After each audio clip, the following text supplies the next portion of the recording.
Seja bem-vindo. Você está na Educa Web Radio. Fala galera, passando aqui para convidar vocês para conhecerem a Educa Web Radio. A Educa é uma rádio sensacional com uma programação incrível, além de muita informação de qualidade. Aqui você vai escutar o melhor do classic rock e os maiores clássicos dos anos 80, 90 e 2000. Dá uma olhada em nosso site para acompanhar a nossa programação. Além disso, temos uma novidade. A Educa Web Radio, a partir deste ano, está com as suas lives, um espaço onde o conhecimento e a troca de experiências ganham vida. Nossas lives são transmitidas pelo YouTube e Facebook, conectando você a uma comunidade de aprendizado e discussão em tempo real.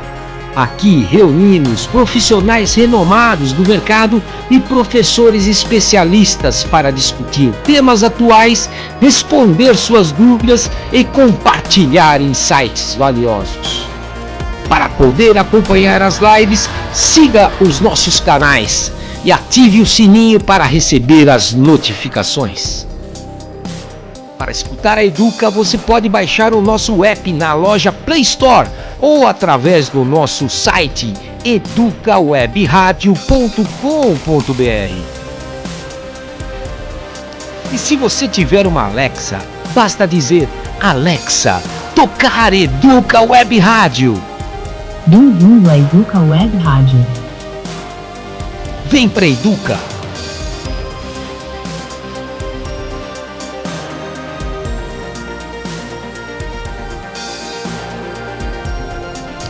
Olá pessoal, sejam bem-vindos a mais uma live aqui da Educa Web Radio. E hoje eu tenho a grata presença de um amigo muito querido, professor, consultor, mas acima de tudo meu amigo, professor Vivaldo Bretternitz.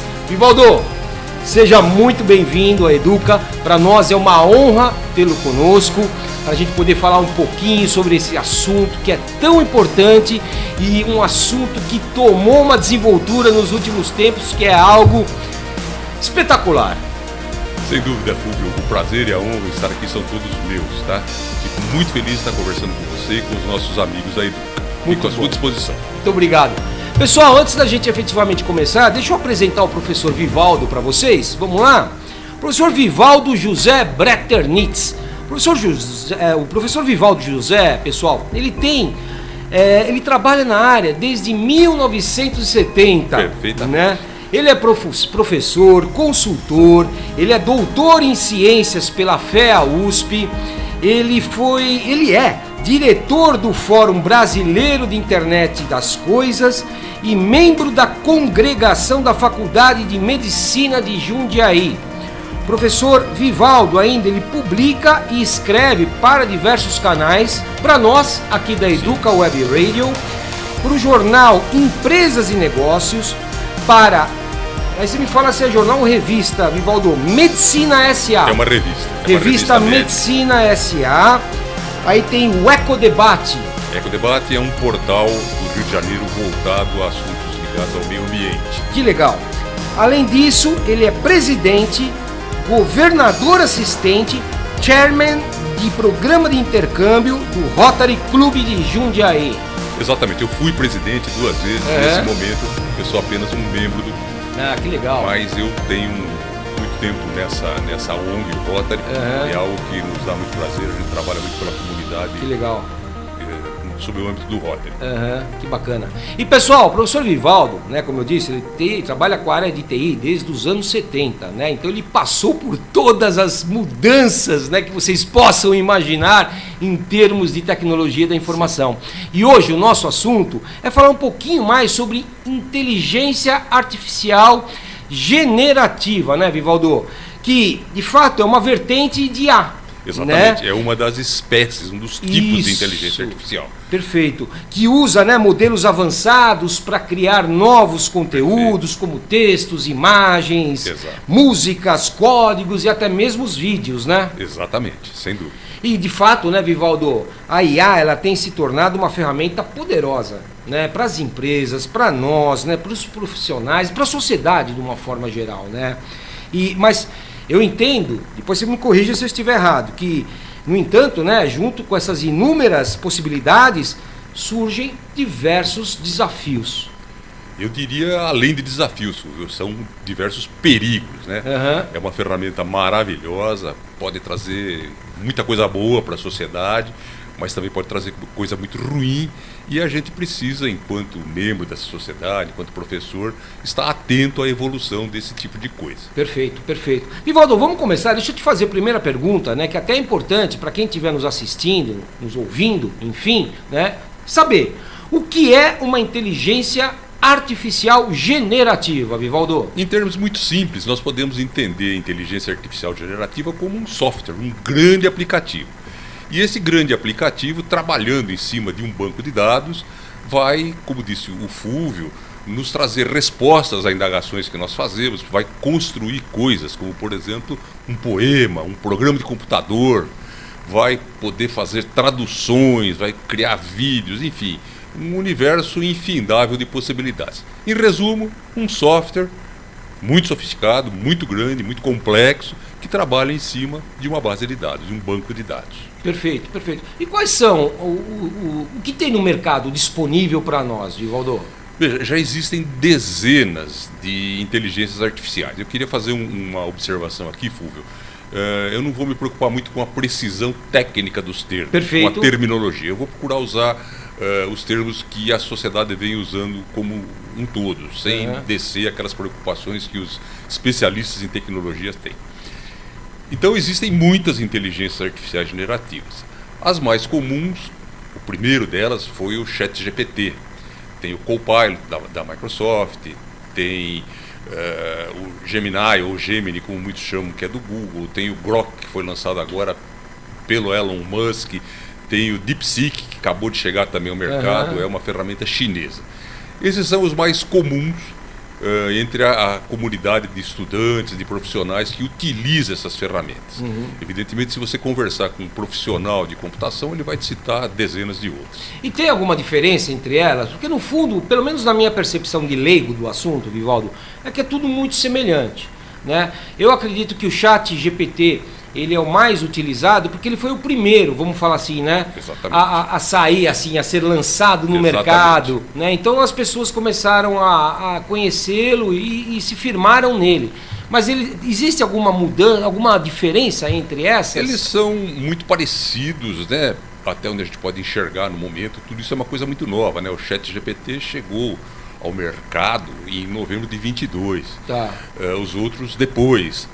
Agora, o que está se falando muito ultimamente é sobre o DeepSeek, o chinês DeepSeek, que dizem, ninguém sabe direito ainda, que tem características internas que podem tornar o seu uso por empresas, por profissionais, mais barato. Mas ainda é muito cedo para afirmar isso com certeza. A princípio, eu confirmo o que você disse, todas elas são bastante semelhantes para o usuário comum. Eu vou até aqui fazer um adendo, Vivaldo, eu assino o ChatGPT, né? Desde o começo que lançou, eu procuro estudar, eu procuro aprender. E talvez as pessoas não saibam, né, e acho que é legal falar isso para elas, que, por exemplo, se você utilizar o ChatGPT de forma gratuita, você tem só lá um espaço para o prompt, né, que é onde a gente faz a pergunta, tal. Mas a hora que você assina, ele abre um leque absurdamente grande de outras inteligências artificiais que estão debaixo, né, Vivaldo, desse grande guarda-chuva chamado ChatGPT, que, por exemplo, eu quero uma IA que faça vídeos. Cara, tem lá um submenu vídeos e dentro desse submenu vídeos tem umas 5, 6, 7 inteligências artificiais específicas para vídeo. Exatamente, é verdade. A maior parte dessas ferramentas, dessas que nós citamos, não é a maior parte, são todas. Tem nas suas versões por assinatura, que você paga um valor para utilizá-la, eles têm características muito mais sofisticadas, funcionalidades muito maiores do que aquela mais básica que a gente pode usar gratuitamente entrando pelos nossos navegadores na internet.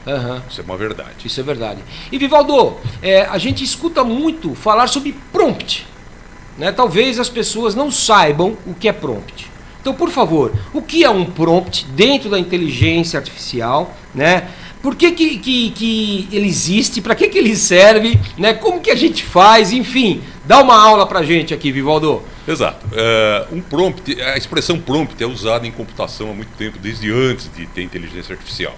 A gente entendia por prompt como uma instrução que você dava ao computador. Tá. No ambiente de inteligência artificial, a gente usa essa expressão prompt para designar um pedido ou uma ordem que a gente dá a esse computador, a essa inteligência artificial. Então, se você perguntar a ela, quem descobriu o Brasil, isso é um prompt, certo? Existem prompts extremamente simples e existem prompts extremamente complexos. Tá. Então, vamos pensar num ambiente empresarial, um exemplo tosco, né? Eu posso dizer por uma inteligência artificial que está lendo a base de dados da minha empresa, fazer uma pergunta do tipo: quais são os meus clientes da Zona Norte que estão com o pagamento atrasado das suas faturas, que estão atrasados? Qual o tempo médio de atraso? Qual o valor médio do atraso? Qual o impacto que isso vai gerar sobre o meu fluxo de caixa do próximo ano? Qual o percentual desses débitos que podem se transformar em calotes? Enfim, eu posso ter prompts extremamente complexos. Certo. Certo? Então, ou seja, o resultado que a inteligência artificial vai te dar Exatamente. se dá em função da profundidade do nível que você faz de pergunta para ele. Então, se você faz uma pergunta rasa, ele vem uma resposta rasa. É isso? Exatamente. E nos prompts mais complexos, a gente não pode esquecer nunca que a gente está conversando com uma máquina. Certo. Então, se você cometer um erro, por exemplo, você botar uma vírgula errada num prompt, você errar na digitação ou ao enunciar uma palavra, você pode ter um resultado errado. Certo. Então, esse tipo de coisa, né, a criação de prompts complexos, já está se transformando nos Estados Unidos numa profissão. Tá. Tá? Então, o sujeito que vem sendo chamado engenheiro de prompts. Então, o engenheiro de prompts precisa conhecer, primeiro, o negócio, né? E segundo, ele precisa ser capaz de se expressar para o computador muito corretamente e logicamente, né? As pessoas, para terem uma ideia da importância desse tipo de função, eu perguntei outro dia ao Gemini, uma dessas, o Gemini, como alguns chamam, do Google, quanto ganhava um engenheiro de prompt nos Estados Unidos. Tá. E ele me respondeu que os salários de engenheiros de prompt nos Estados Unidos estão chegando a $335 mil por ano. Caramba! Que é uma bela grana, sem Sim. dúvida, né? Sim. Então é uma função nova, nascendo em função de inteligência artificial. Esse profissional não vai desenvolver uma inteligência artificial, ele não necessariamente precisa ser um profissional de computação. Ele precisa ser alguém que conheça o negócio e alguém que consiga se expressar de uma maneira clara, lógica e correta. E esse tipo de coisa, inclusive, se você me permite, Claro. São características que as nossas universidades vêm deixando um pouquinho de lado. Então me parece que se inteligência artificial continuar evoluindo como está evoluindo, nós vamos ter que repensar algumas coisas que nós tentamos ensinar aos nossos alunos. De fato. Você sabe que você, com a tua fala, me fez lembrar, né? Essa semana que passou, em uma das minhas aulas, eu fiz uma experiência. O nosso maior concorrente hoje, Vivaldo, em sala de aula, com a sua licença, Sim, é isso daqui. perfeitamente. Esse é o maior concorrente de um professor nos dias atuais. Perfeito. E eu fiz a explicação lá do conteúdo que eu tinha que dar. Depois eu pedi para eles entrarem em alguma inteligência artificial que eles já tivessem, que eles já assinassem, e perguntasse para a inteligência artificial, dentro daquele contexto de explicação daquele conceito, o que um gestor estratégico... Era uma aula de sustentabilidade, tá? Só para contextualizar. O que um gestor estratégico poderia fazer para melhorar aspectos organizacionais, né? E deixei eles lá. Eles gostaram, Vivaldo. E aí os resultados foram muito semelhantes, né? Porque daí eu pedi para cada um deles, ou cada grupinho, falar assim, olha, o que você encontrou aí? Que resposta que a inteligência te deu para que você pudesse fazer lá alguma ação estratégica? Aí um falava, outro falava, era tudo muito semelhante, entendeu? Mas eu percebi o quê? Respostas rasas. Então, ou seja, eles ainda não sabem como fazer. E aí vem a minha pergunta, Vivaldo, tem algum tipo de técnica para melhorar os prompts? Eu não creio. Eu acho que os prompts só irão melhorar à medida em que quem elaborar esses prompts melhorar. Nesses aspectos que a gente colocou ali atrás. Conhecimento do negócio, capacidade de expressão, certo?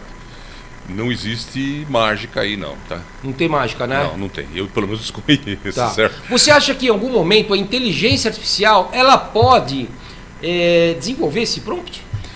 Veja, muitas dessas inteligências artificiais, dessas mais simples que nós temos mencionado aqui, quando elas te respondem a uma questão, quando você pede para ela criar um texto, ao final ela já te dá algumas sugestões. Você quer saber mais alguma coisa sobre esse assunto que você perguntou? Eu sugiro que você dê uma olhada também em tal lugar. Normalmente é um site que você dê uma olhada em tal lugar, porque lá existem mais informações sobre esse tema, mas que não estavam embutidas na sua pergunta. Tá. Então, a capacidade de inteligências artificiais nos ajudarem, eu acho que tende a crescer. Tá. Os pessimistas enxergam isso de uma forma mais catastrófica, né? A inteligência artificial vai passar a te controlar no sentido de dizer o que você vai fazer. A inteligência artificial vai dominar o mundo, enfim. Mas eu creio que este tipo de evolução da inteligência artificial, te fornecendo sugestões, etc., tende a melhorar, porque ela vai melhorar na medida em que nós a usamos mais, certo? Ela aprende, né, com a gente. Ela aprende, exatamente. Porque eu já teve casos, Oswaldo, que eu fiz uma pergunta para ela e ela me respondeu errado. Sim, aí eu falei, senhor ChatGPT, o senhor me respondeu equivocadamente. Né? E eu brincando, porque eu brinco muito, né? Eu gosto de conversar com ele, eu passo maluco, né? De conversar para ver o que ele. Eu vou provocando, sabe? Ele me responde uma coisa, eu falo, mas eu contra-argumento. Eu falo, mas escuta, e esse ponto aqui, você não deveria ter incluído? Não, peço desculpas, você tem razão. E aí ele meio que refaz a resposta. É uma coisa muito impressionante isso, né? Exatamente. Inclusive, quando uma inteligência artificial te responde alguma coisa erradamente, nós chamamos a essa resposta errada de alucinação. Tá. E existem alguns casos clássicos de alucinações de inteligência artificial. Um deles aconteceu comigo mesmo. Logo que o ChatGPT começou a funcionar, eu perguntei ao ChatGPT quem eu era. E ele me respondeu em 2 parágrafos. Se a minha mãe tivesse viva, ela ficaria muito feliz, porque o meu currículo melhorou a beça. Mas você colocou teu nome. Coloquei, eu sou Vivaldo exatamente. José Breiternitz. Não, eu sou não. Quem é Vivaldo José Breiternitz? Quem é? Tá. Então, ela me respondeu em 2 parágrafos, e eu até usei esse exemplo. Eu grifei, eu coloquei em vermelho aquilo que era mentira, e deixei em preto o que era verdade. Tá. Mais da metade do que ela escreveu era mentira. Ela disse que eu tinha escrito alguns livros que eu não escrevi, que eu estudei em alguns lugares que eu não estudei, que eu trabalhei em alguns lugares que eu não trabalhei, certo? Então, é um exemplo muito clássico logo no início que eu uso até hoje para mostrar, olha, pessoal, e da onde que ela puxa esses dados equivocados? Ninguém sabe, porque ninguém conhece o algoritmo, é um segredo o algoritmo, né? Tá. Eu desconfio, nesse caso específico, que ela recorreu aos dados de um primo meu. Esse meu primo é um cientista da área de computação, trabalhou nas grandes big techs no exterior, projetando chips, etc. E ele tem o mesmo sobrenome que eu, certo? Nós temos mais ou menos a mesma idade, então acho que ela foi... Esses 2 caras são um só. Eu acho, eu não sei se... A gente não consegue dizer isso com certeza. Então acho que foi daí que veio. E teve um caso que ficou muito conhecido, porque foi na imprensa. Logo que o Gemini do Google foi lançado, um jornalista, me parece, inglês, enfim, não era brasileiro, pediu que a inteligência artificial gerasse imagens de soldados do exército nazista. Eu lembro disso. Em 1943. E ela produziu uma série de imagens, tinha inclusive um soldado preto. Evidentemente, os nazistas, extremamente racistas como eram, não iam deixar um homem negro vestir a farda do seu exército, e ainda sugeria, nessa altura do pescoço, a existência de uma condecoração, a Cruz de Ferro, que evidentemente os nazistas não dariam para um camarada que não fosse um, entre aspas, ariano, né? Além disso, nesse mesmo caso, ele gerou imagens de mulheres com a farda do exército alemão, mulheres de traços orientais. Esse negócio virou um escândalo a ponto do Gemini, o Gemini, tirar essa funcionalidade do ar por alguns meses. Então, aqui já cai volta uma recomendação que a gente faz ao pessoal que está conosco. Use a inteligência artificial, mas cuidado. Se certifica, né? Do que tá. Muito cuidado. Se você me permitir, eu queria colocar mais 2 ou 3 casinhos aí. Claro, muito por favor. Ligados a isso. Nós sabemos que nos Estados Unidos, os resultados que um aluno obtém no ensino médio são fundamentais para a admissão numa universidade de bom padrão, né? E um sujeito, eram 2 alunos em realidade, fizeram um trabalho de inglês numa high school. Tá. O uso de inteligência artificial era permitido desde que os alunos mencionassem que estavam usando inteligência artificial. Eles não mencionaram. E o trabalho que eles entregaram mencionou alguns autores e algumas obras que não existiam. E o colégio deu uma nota rasíssima para o indivíduo que prejudicaria a entrada dele na universidade. A família foi à justiça e a justiça deu ganho de causa ao colégio. Quer dizer, uma falha desse tipo pode ter custado a ida para uma universidade de ponta. Pode ter, não sei como é que o assunto terminou. Na semana passada, é a segunda vez que eu vejo acontecer isso. Um advogado apresentou uma peça a um tribunal mencionando casos que eram próximos ao que ele estava defendendo. E o tribunal, o juiz, descobriu que aqueles casos que ele mencionou não aconteceram, não existiram. Caramba. Esse advogado foi multado em $15.000 e isso é uma mancha terrível no currículo dele, né? E agora, um pouco mais na linha do humor, teve na imprensa, nessa semana, alguns casos de pessoas que estão levando a determinados profissionais imagens geradas por inteligência artificial e pedindo que determinados profissionais façam determinadas coisas de acordo com aquela imagem. Uma delas era uma modista, uma moça que ia se casar, pediu um vestido de noiva, que a inteligência artificial projetou. A modista falou: olha, minha amiga, as leis da física são implacáveis, isso não vai parar no teu corpo, o vestido vai cair, né? E a fulana acabou se afastando, procurou outra alternativa, não sei qual foi. Mas a modista dizia: quem fizer um vestido daquilo é possível fazer, mas ele não vai parar no corpo de ninguém, certo? Um outro caso similar, cortes de cabelo. Tem gente levando imagens de si próprio com certos cortes de cabelo gerados por inteligência artificial, que o cabeleireiro diz: pô, é impossível fazer esse tipo de coisa com o teu cabelo. Quer dizer, o pessoal está aproveitando a IA para criar formas, né? Mas na prática... E o pior, então, o mais grave, o mais arriscado, que se o sujeito cair na mão de um profissional com um nível de ética meio fraco, pessoas têm levado rostos de si próprio alterados por inteligência artificial, pedindo a um cirurgião plástico: olha, eu quero um nariz assim, eu não quero um nariz atual, eu quero que você mexa nas minhas orelhas, tá? E, segundo a matéria, era impossível fazer esse tipo de coisa com uma cirurgia plástica. Um sujeito com pouca ética podia fazer algo parecido e de repente causar uma tragédia na aparência da pessoa. Sim, sim. Então, esses, né, são mais alguns cuidados que nós devemos ter ao usar esse tipo de ferramenta, que, como eu disse, é poderosíssima, é muito útil, mas deve ser usada com extremo cuidado ainda. Sim, sim. Você agora há pouco, Vivaldo, citou um exemplo de uma empresa, né, utilizando a inteligência artificial por meio lá, você fala do prompt, né, para verifica quem está devendo para mim, tal. Mas, além disso, como que, por exemplo, Vivaldo, eu acredito que tem muitas micro e pequenas empresas que assistem a gente e ouvem a gente, porque a gente dá uma série de dicas, né, para esses pequenos empresários, no sentido de ajudá-los na gestão do negócio deles.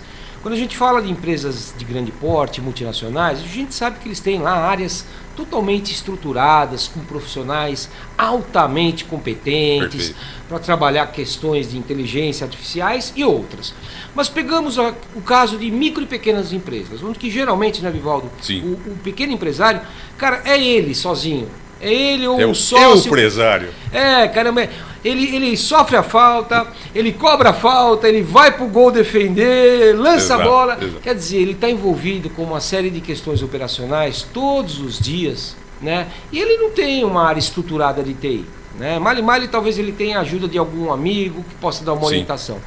O que esse micro e pequeno empresário pode fazer com inteligência artificial, Ivaldo? Você poderia citar alguns exemplos para nós? O que me parece mais óbvio é conhecer o mercado potencial. Tá, Então eu estou pretendendo abrir aqui um restaurante aqui no bairro X. tá. Quantas pessoas moram aqui? Quantas empresas tem aqui cujos funcionários poderiam vir a almoçar no meu restaurante? A inteligência, Qual ela o meu tem a condições de saber, por exemplo, quantos restaurantes tem num determinado bairro? Sem dúvida, dependendo da base de dados sobre a qual Tá. ela está atuando, né? Tá. Se nós fizermos uma base de dados aqui exclusivamente com dados do pessoal que está na Educa, e eu perguntar para essa inteligência artificial quem descobriu o Brasil, ela não vai saber responder, Entendi. tá? Desculpa, eu estou te interrompendo, é que Não, as absolutamente. ideias estão vindo e eu não quero perder. Eu sei que dá para subir determinados arquivos numa inteligência artificial, como se você anexasse um Sim. arquivo.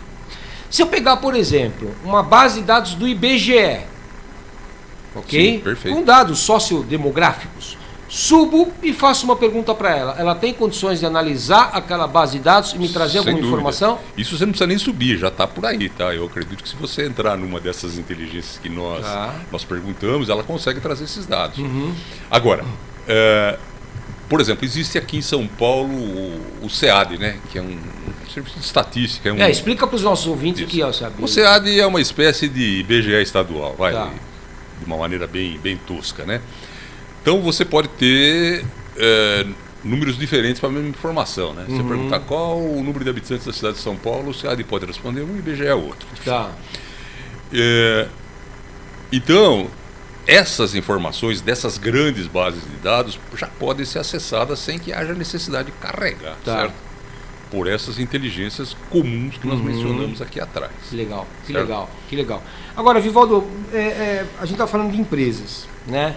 Então, dá para fazer muita... Por exemplo, algo na área de marketing, assim, dá para fazer, utilizar a inteligência? Veja, marketing é algo muito grande, mas eu posso, por exemplo, usar uma ferramenta como essa que você assina, pedindo que ele crie material Escrito. por uma campanha, escrito, ou uma imagem, por uma campanha de um produto que você quer lançar, uma liquidação que você quer fazer, qualquer coisa assim, né? Aí é que entra o que você falou agora há pouco, a questão do prompt. É você saber perguntar, né, ou Exatamente. saber pedir para a Saber inteligência o que de fato você quer. Exatamente, exatamente. Tá. Se você falar, olha, me faça, vou usar uma expressão do tempo quando eu era criança, né, que provavelmente a inteligência artificial não consegue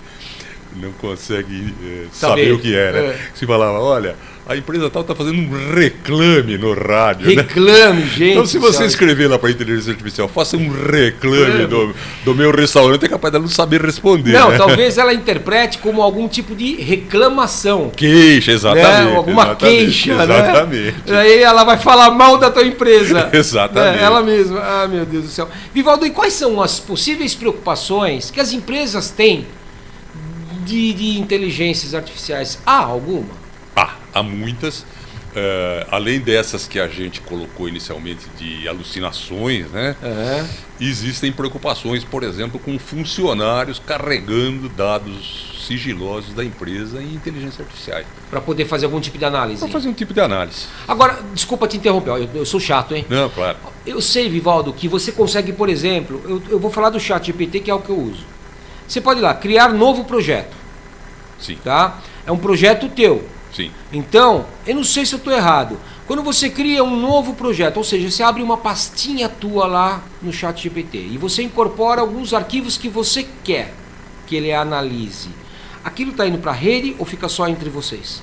Em tese, ele está na nuvem, né? Evidentemente, ele não Tá. está dentro do nosso computador. Mas né? ele está alimentando o banco Em tese, de dados? não. Não, né? Em tese, não. Mas as perguntas que você fizer e as respostas que ele der, isso se tornam, entre Tá. aspas, públicas. Tá. Inclusive, a Samsung, alguns meses atrás, proibiu que os seus funcionários utilizassem qualquer uma dessas ferramentas para fazer qualquer tipo de trabalho.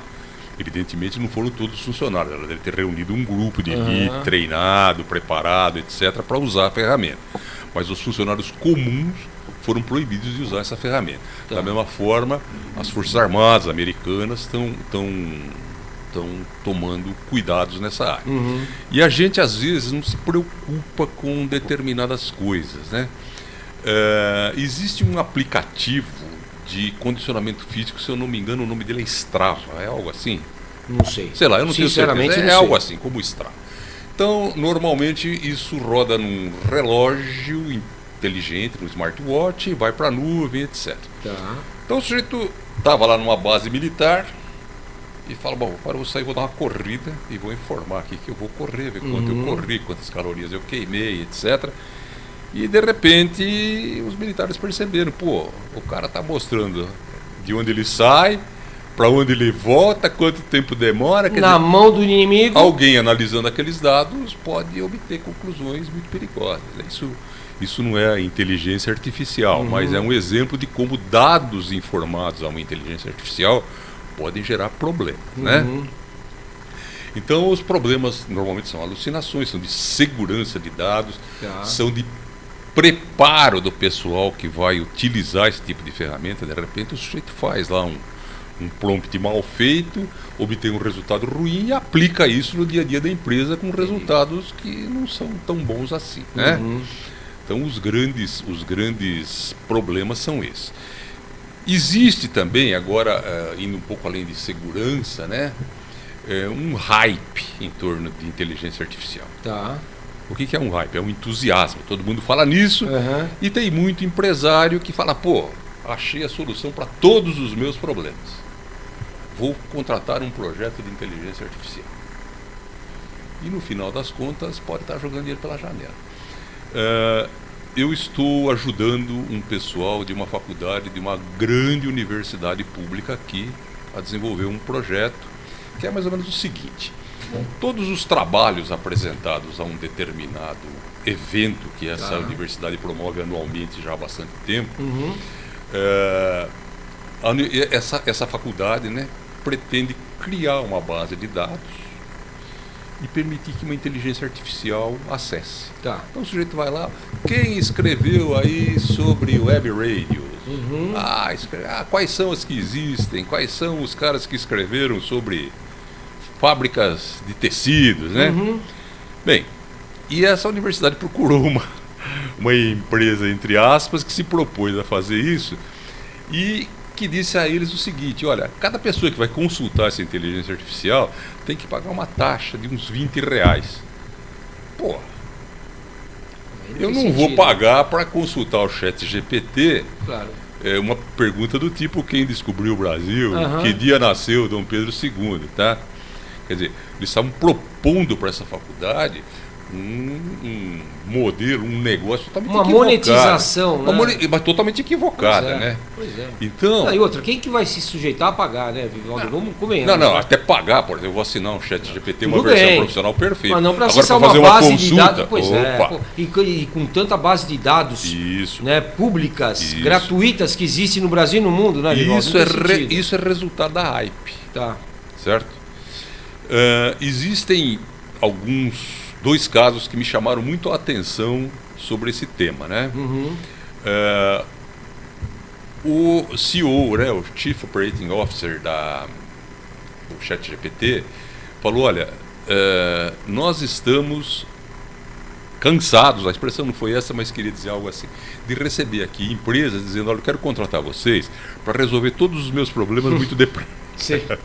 Muito depressa. Eu quero vender mais, eu quero reduzir meus custos, mas só que tem que ser depressa. O que é milagre? É milagre. E o cara respondeu exatamente isso. Pô, inteligência artificial não faz milagre. E esse sujeito teve uma coragem, né, de usar a expressão: olha, a inteligência artificial ainda está muito verde. Ela vai poder ajudar você a fazer isso, já pode fazer algumas coisas, mas no nível que você quer vai demorar muito, se um dia conseguir. Além disso, um dos fundadores do Airbnb, que é o CEO deles hoje, também escreveu o seguinte: nós estamos utilizando inteligência artificial basicamente em funções básicas administrativas. Tá. Nós não vamos pôr inteligência artificial no core business do Airbnb ainda, porque nós achamos que é algo extremamente perigoso usar uma tecnologia que ainda não está 100% madura no core business da nossa empresa. Tá. Né?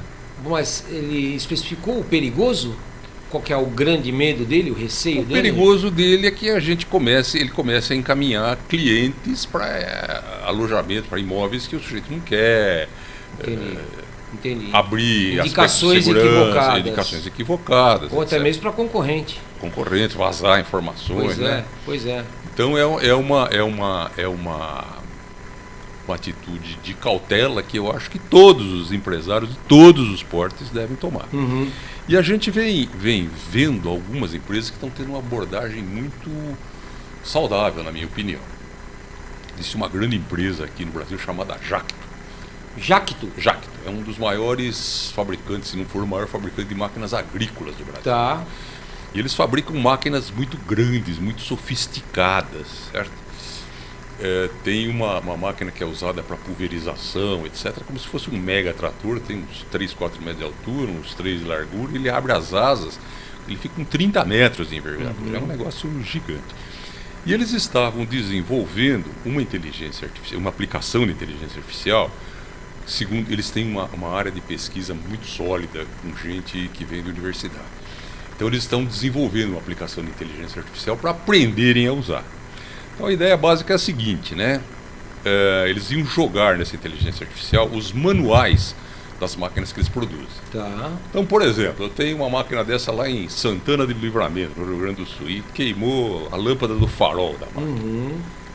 10 anos atrás eu tinha que pegar um manual em papel desse tamanho e começar a procurar lá para descobrir as especificações da lâmpada. Tá. Que ele ia comprar numa loja de autopeças comum, mas uma autoelétrica comum, mas eu não sabia a especificação. Passou um tempinho, agora eles têm esse mesmo manual em PDF, em meio digital, né? Então o sujeito entra, mas ele tem que ir lá procurar o índice, etc. Então eles estão desenvolvendo uma inteligência artificial, uma aplicação de inteligência artificial, para que o sujeito possa escrever quais as especificações da lâmpada do farol superior da máquina X32. Tá. Isso aí, evidentemente, não é core business e está atendendo interesses deles de aprender a usar esse negócio para dar Sim, empatia. ganha produtividade, né? Não, Você ganha tempo, né? Mas ganha tempo. Ganha tempo. Então eles estão desenvolvendo isso, uma abordagem muito cautelosa, achei muito bacana, para que depois eles possam partir para atividades mais ligadas ao core business, certo? E Vivaldo, puxa, se a gente parar para pensar, né? Vamos refletir um pouquinho. A partir do momento que a gente acaba usando uma inteligência artificial, querendo ou não, nós estamos introduzindo dados dentro desses grandes servidores, data centers. E já não é de hoje que eu escuto falar que esses data centers, depois você até explica para os nossos ouvintes o que é um data center, eles consomem uma quantidade de energia absurdamente grande. Sim. Né? Inclusive, escutando a nossa rádio essa semana, né, em um dos áudios que você gravou, você comentou, se eu não estou equivocado, que 20 e poucos, 21%, 23% da energia gerada no mundo é consumida por data centers. Será em 2030, perdão, Isso. Verdade. Isso. Será, né, consumida pelos data centers. Isso é uma coisa... E você pensa que até 2030 o número de veículos elétricos vai aumentar. Sim. Quantos por cento da energia esses veículos vão consumir? Eu não sei. Mas certamente o crescimento do número de data centers, do tamanho dos data centers, pode gerar uma crise de energia no país. Eu estava voltando do litoral outro dia e ali pelo Rodoanel, eu acho que é Barueri, do lado direito de quem sobe, está sendo construído um grande data center de uma empresa que ela fornece serviço de processamento. Então, se você quiser colocar o sistema da Educa lá dentro, eles vão rodar para a gente, né? Esse data center é o maior da América do Sul.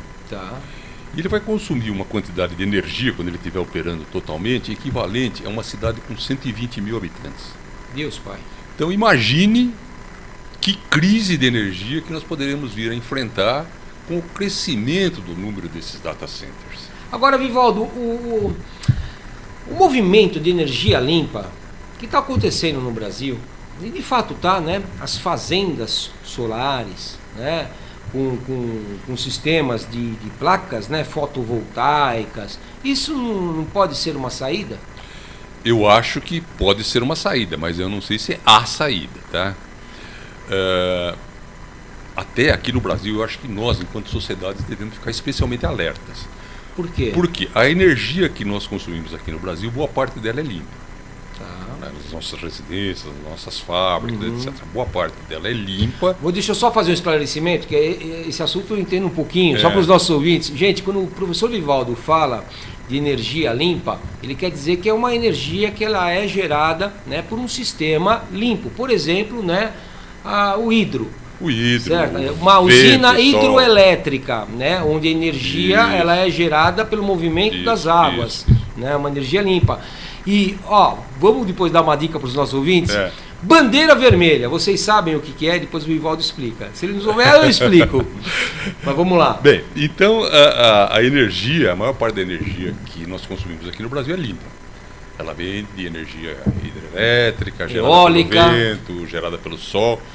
Então o preço, apesar de nós, pessoas físicas, reclamarmos, em nível internacional, os preços da energia aqui são relativamente baixos. Fato. Então isso me preocupa na possibilidade que data centers comecem a migrar para cá. E o que vai acontecer? Vai faltar encarecer, energia ou vai encarecer. Alguns países, como por exemplo a Irlanda, já estão criando uma série de dificuldades enormes para a instalação de novos data centers. Inclusive eles barraram um grande do Google muito recentemente. Tá? O Google pretendia construir mais um data center lá e eles, aqui não. Nos Estados Unidos, hoje essas big techs, né, as grandes empresas de tecnologia, Google, Microsoft, Amazon, etc., eles têm cerca de 470 data centers em operação e estão construindo mais 300 e não sei quanto. Os números não são exatamente esses, mas são dessa ordem. Ou seja, eles estão levando o país a enfrentar uma crise energética. Porque você não consegue criar ou botar no ar uma nova fonte de energia de um dia para o outro. Sem dúvida. Certo? Então eu acho que nós... Agora, isso é um problema sério, né, Vivaldo? Sim, porque eles vão ter que, de alguma forma, criar uma tecnologia nova, né, para esses data centers, dos quais ele consome menos. É a única saída, porque não dá para pensar de forma exponencial. Aumenta a quantidade de dados no mundo, de inteligência artificial, de sistemas, de tudo. Né? A população do mundo vai aumentar, a gente sabe disso. Tem diversas pesquisas que mostram aí que a população mundial ela pode chegar até o ano de 2100 com 11,2 bilhões de pessoas. Nós estamos com 8 ponto alguma coisa. Quer dizer, aumenta a pessoa, aumenta a quantidade de informação, mais dados, mais data centers, vai chegar uma hora que entra em colapso. Infelizmente, Fulvio, evidentemente o pessoal pensa em tornar esses data centers mais eficientes do ponto de vista energético. Mas me parece que o caminho que eles estão pretendendo seguir é o uso da energia nuclear.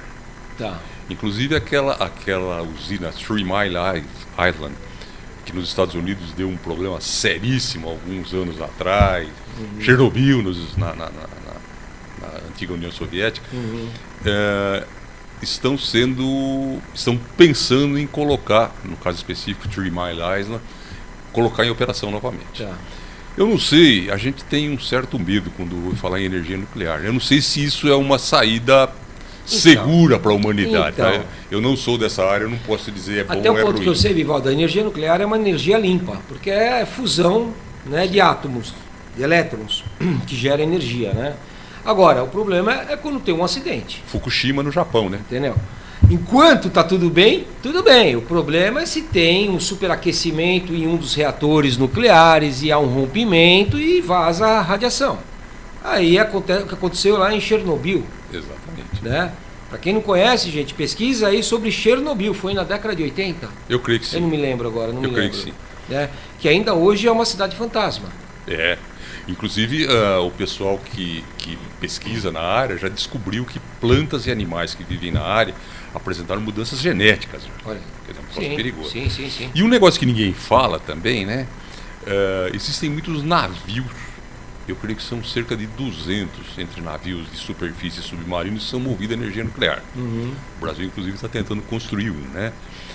E desses, e já existem cerca de 20 desses navios que Navios afundaram. comerciais? Não, navios Militares. Tá.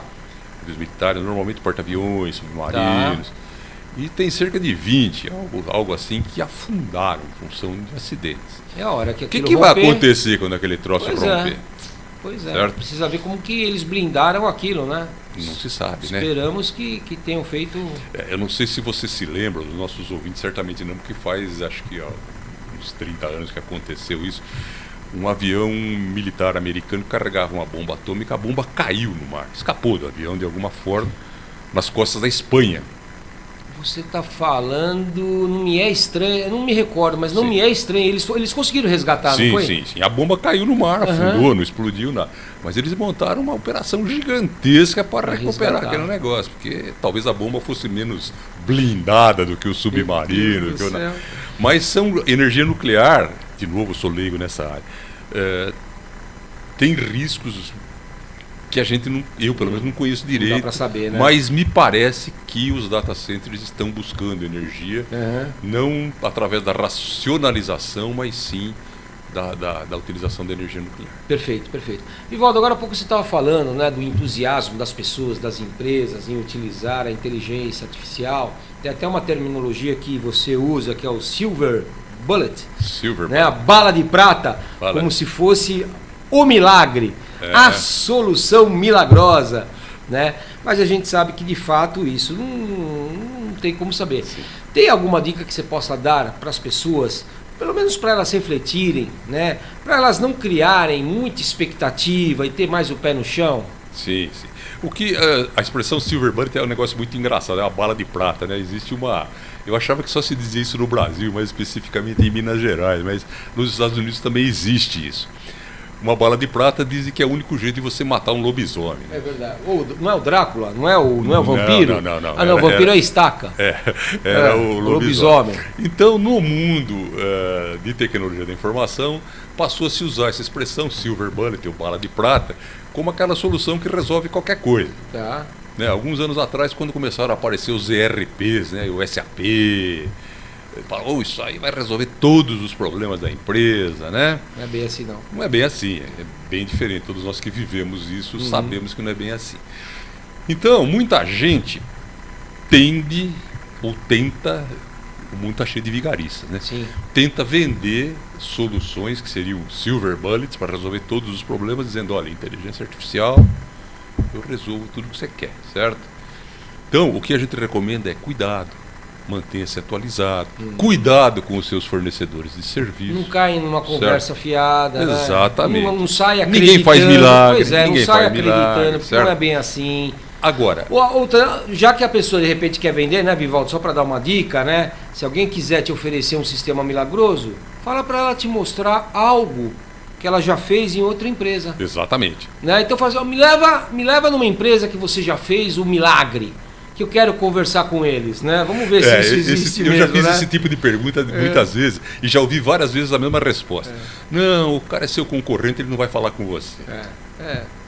Então, pé no chão, né, gente? Pé no chão, cuidado, acompanha o que está acontecendo. Sim. A Educa está sempre falando desse assunto. Coisa de velho, você falou do reclame, e nós temos um outro ditado popular dos mais antigos, né, Vivaldo? Que, como é que é?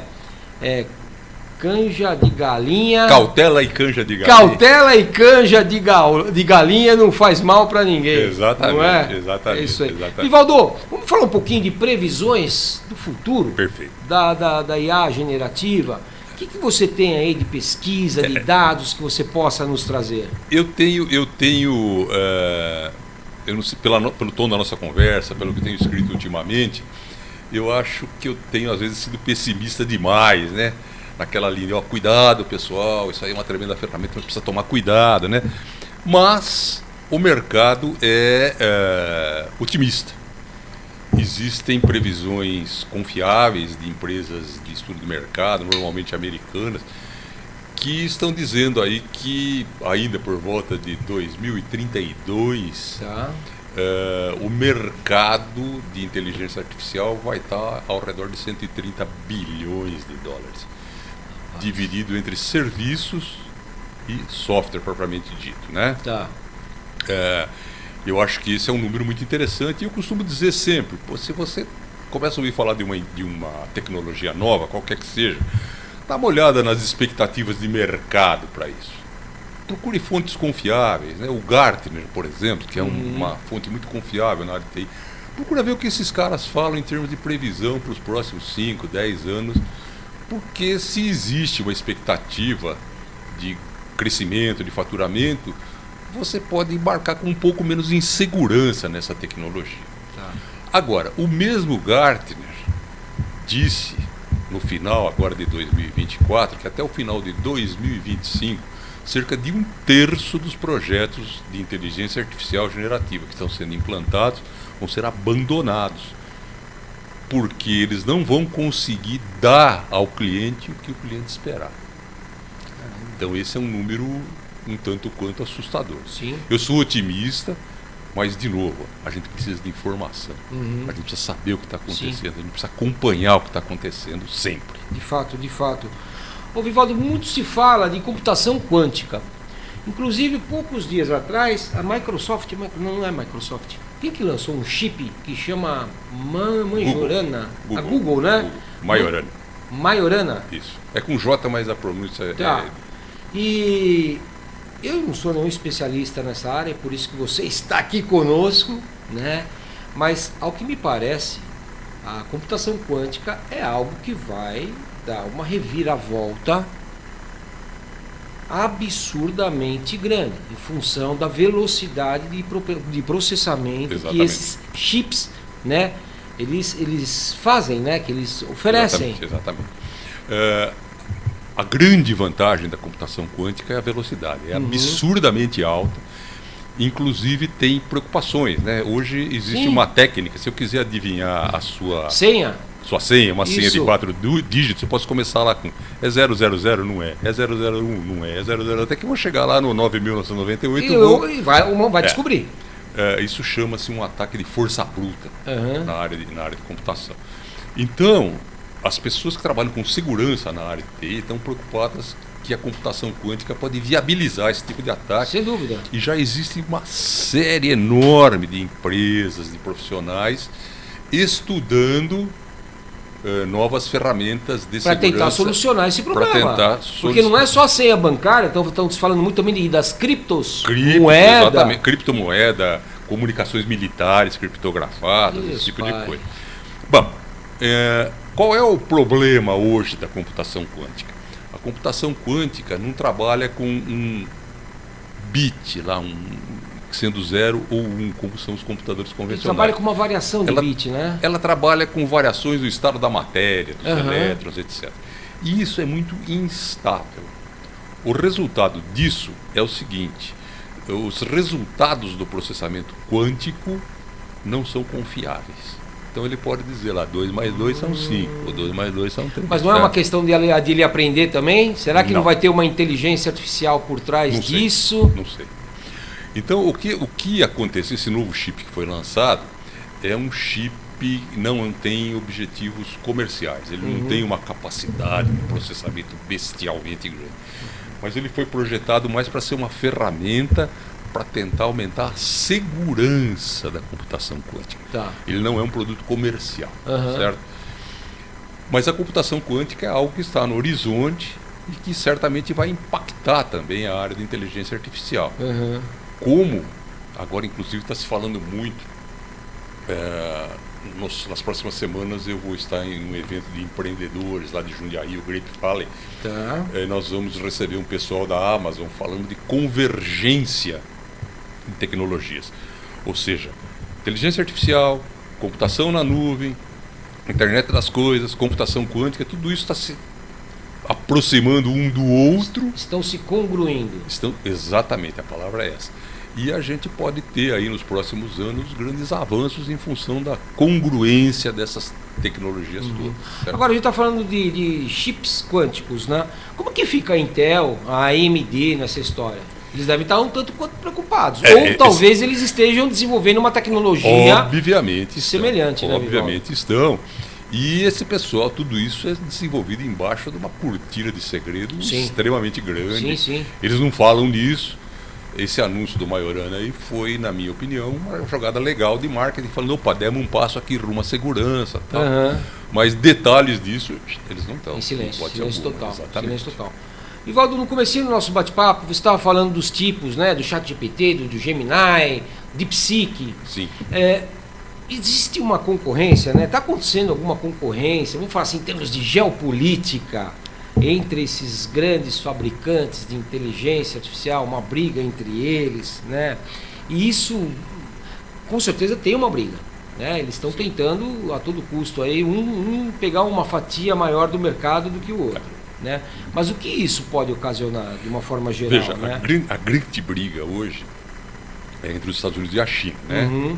A ponto de os Estados Unidos terem colocado já, ainda no governo Biden, né, a proibição de uma série de exportação de uma série de chips mais sofisticados para a China, etc. Né?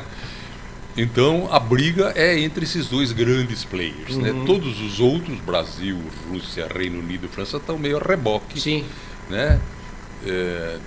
Dessa briga. Então, o que vai acontecer, uma pergunta, o que vai acontecer, tem aquela resposta de $1 trilhão, né? De fato. Certo? Mas a gente está vendo alguns efeitos quase que secundários que a gente se surpreende às vezes, né? Com todas essas restrições que os Estados Unidos vêm impondo à China, a China continua trabalhando no desenvolvimento de chips mais sofisticados, etc. Mas os chips mais simples, que são usados no nosso celular, no dia a dia, são usados no nosso notebook, etc., eles estão ganhando uma vantagem sobre os americanos bestialmente grande em termos de preço. Tá? Então, o tiro pode estar saindo pela culatra, o tiro dos americanos. Ou seja, vamos importar da China, está mais barato. Sim. O Trump está dizendo, vou meter uma tarifa em cima dos chips que vierem da China. Eu não deixo exportar para lá os meus mais sofisticados. A China não quer comprar os meus mais simples, porque eles fabricam mais fácil, e eu vou cobrar desse pessoal mas isso uma é o que tarifa. você falou, isso pode ser Exato. tiro Então o que pra aconteceu? lado, né? A indústria de chips chinesa cresceu muitíssimo nos últimos anos, muitíssimo mesmo. E um outro efeito secundário, os equipamentos de uso mais doméstico, né, os nossos telefones Mobiles, celulares, tablets, notebooks, etc., que boa parte deles, quase todos, têm chips que vêm da China, pode ter um salto bestialmente alto em termos de preço para o consumidor final, certo? Perfeito. Vivaldo, para a gente poder finalizar, né? Sim. Já estamos chegando aqui nos finalmente da nossa entrevista. Você tem alguma dica para dar para os nossos ouvintes, né, sobre livros, cursos, conteúdos, né, que eles possam pesquisar mais sobre inteligência artificial generativa? Veja bem, essa é uma área engraçada. A gente que é professor da área de tecnologia, a gente indica cada vez menos livro hoje, né? Você já escreveu livros, eu também escrevi. Do momento que você que você concebe a ideia de um livro, até que ele saia da gráfica... Já passou 2 anos, já está desfasado. Quando se trata de tecnologia, já era. Vai para o lixo da história, né? Sim. Então eu não indicaria nenhum livro nessa área, mas existem alguns cursos para aqueles amigos que querem ter uma visão inicial um pouco mais organizada do que essa que nós demos, que eu sugeriria fortemente. Primeiro, a IBM tem um curso chamado, se eu não me engano, Inteligência Artificial para Iniciantes. Tá. Muito interessante. O governo do estado de São Paulo está lançando agora, as inscrições vão até dia 31 de março. Um curso de 4 horas, dividido em 4 módulos, inteiramente virtual. A pessoa pode fazer quando quiser, como quiser, ela só precisa concluir em 30 dias. Tá. Também sobre esse tema. Então, legal. Procura lá, Governo do Estado de São Paulo, curso Inteligência Artificial, acha com facilidade. O Sebrae tem alguma coisa também nessa linha, né? Então tem várias iniciativas e a gente recomenda sempre, também para os amigos que querem chegar mais próximo de inteligência artificial, que procurem instituições sérias. Não vai entrar lá na consultoria do Zé, porque ele de repente pode acabar querendo só montar uma base de dados. Nada contra o Zé. Nada contra o Zé. Até porque eu sou Zé, né? Exatamente. Até eu sou Zé, né? Então a gente precisa dar uma olhada com cuidado. Tem instituições absolutamente renomadas que estão fazendo esse tipo de coisa e que a gente recomenda. Legal. Esse do governo do estado é novo, eu fiquei sabendo dele alguns dias atrás, estou divulgando nos meus círculos. Podemos divulgar no site da Educa? Podemos. Eu me comprometo a enviar para você uma listinha aí de 3 ou 4 desses assim cursinhos eu coloco que a gente recomenda. nas nossas redes sociais para quem estiver assistindo poder consultar lá. Exatamente. Legal. É uma boa ideia. Legal, boa. Considero-me advertido imagina. por não ter feito isso antes. Imagina. Vivaldo, cara, muito obrigado por você estar conosco neste dia, falando de um assunto tão importante, né? Meu eterno agradecimento pela tua presença, meu irmão. Tá bom? Mais uma vez, fui eu que fiquei muito feliz, muito honrado. Eu sou um fã da Educa, um fã do Flúvio. E espero estar aqui outras vezes, se o Flúvio me convidar. Mas já está previamente convidado. Muito obrigado. E pessoal, vocês já sabem, né? Se vocês tiverem alguma dúvida, inclusive sobre esse assunto, escreve para nós, né? A gente remete as dúvidas de vocês para o professor Vivaldo. Ele vai responder para vocês, ele vai dar toda a atenção para vocês. Esse é o nosso grande objetivo, né, Vivaldo? Exato. O Vivaldo ele faz parte da Educa, né? Ele praticamente todo dia está gravando áudios sobre tecnologia da informação. A gente coloca no ar, então está na rádio, está no nosso site, está no YouTube, está no Spotify. E o Vivaldo, além dos áudios de tecnologia da informação, ele fala também em um programa que nós temos que é o Caminho da Conservação, ou Caminhos da Conservação, né? Que são dicas, são insights, né? São textos que ele cria falando um pouquinho mais sobre biodiversidade, sobre ecossistema, sobre a sustentabilidade de uma forma geral, né? Agora, gente, só depende de vocês, né? Então, para acompanhar, para absorver todo esse conteúdo que a gente cria para vocês com muito carinho. Do mais, meu eterno agradecimento. Por favor, se vocês puderem, né, clica no curtir, clica no inscrever, porque isso nos ajuda a chegar a mais pessoas que porventura possam precisar do nosso conteúdo, né? Nós somos um grupo de professores que não ganhamos nada para fazer isso, né? Tudo trabalho voluntário no sentido... Vestimos a camisa da Educa. Né? Um trabalho voluntário que a gente faz no sentido de levar informações de qualidade para as pessoas, para que as pessoas possam aprender um pouquinho. Tá bom, gente? E não esqueçam, @EducaWebRádio. Pessoal, um beijo para vocês. Vivaldo, mais uma vez, muito obrigado. Fiquem com Deus. A você e a todos que estiveram conosco. Até a próxima, pessoal. Tchau, tchau. Tchau, tchau. Seja bem-vindo. Você está na Educa Web Radio. Fala, galera! Passando aqui para convidar vocês para conhecerem a Educa Web Radio. A Educa é uma rádio sensacional com uma programação incrível, além de muita informação de qualidade. Aqui você vai escutar o melhor do classic rock e os maiores clássicos dos anos 80, 90 e 2000. Dá uma olhada em nosso site para acompanhar a nossa programação. Além disso, temos uma novidade. A Educa Web Radio, a partir deste ano, está com as suas lives, um espaço onde conhecimento e a troca de experiências ganham vida. Nossas lives são transmitidas pelo YouTube e Facebook, conectando você a uma comunidade de aprendizado e discussão em tempo real. Aqui reunimos profissionais renomados do mercado e professores especialistas para discutir temas atuais, responder suas dúvidas e compartilhar insights valiosos. Para poder acompanhar as lives, siga os nossos canais e ative o sininho para receber as notificações. Para escutar a Educa, você pode baixar o nosso app na loja Play Store ou através do nosso site educawebradio.com.br. E se você tiver uma Alexa, basta dizer: Alexa, tocar Educa Web Rádio. Bem-vindo à Educa Web Rádio. Vem pra Educa!